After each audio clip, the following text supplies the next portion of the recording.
A storm is brewing. If you rob people of their identity, if you rob them of their democracy, then all they are left with is nationalism and violence.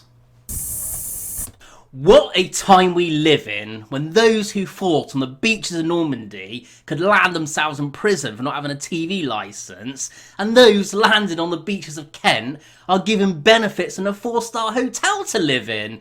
This is sickening. How on earth can we not defend our borders with a giant moat around it? Day after day, the beaches of Kent are being stormed as landing crafts hit our shores in the greatest invasion since the Vikings. Now make no mistake, the vast majority of these are not refugees. They are economic migrants who are exploited in this country for cheap labour. They're also exploited by companies such as the Mears Group, who have a £1.15 billion contract with the government to house refugees. Check this year, their CEO earned over £460,000 in 2018 alone. Serco is another company raking in $2 billion off the taxpayers to house refugees. And a sickening, ironic twist to this is that Winston Churchill's grandson, Rupert Sons, is another benefactor being a CEO. Just what would his grandfather thought about him selling off our nation rather than defending it? It's disgusting. Now, who are to say that these people invading are not ISIS sleeper cells? The media only portray these invaders in a positive light and cover up any negativity. It seems those poor 3 gay chaps who were murdered in Reading are forgotten about already. The government failed to protect them, which is their most basic duty. Now, while we only hear about illegal immigrants that are intercepting the Channel, there are estimated to be over 1 million roaming the streets in London alone. How many have actually breached our borders undetected? Now, you wouldn't leave your front door unlocked for strangers, so why should we? Boris Johnson is rapidly losing my respect.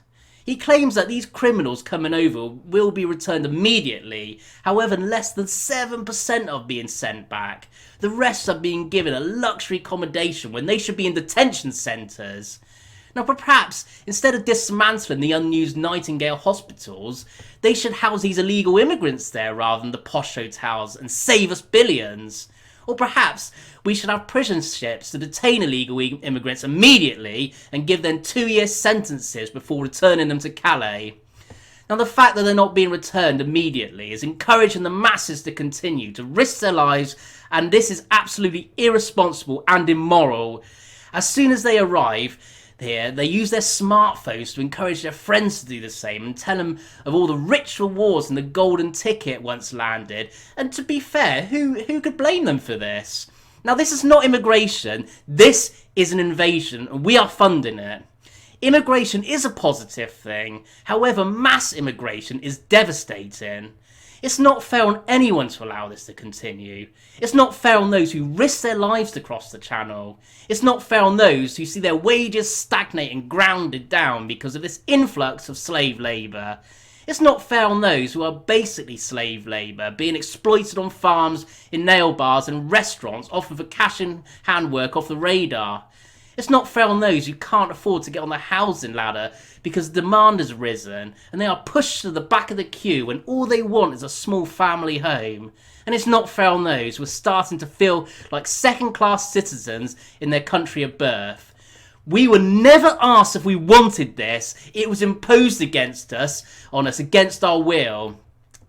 And the shocking thing is that the clear lack of integration is causing cultural colonies to form in towns and cities up and down the nation, as it is clear that the majority of immigrants have no interest in integrating or adopting our culture and way of life.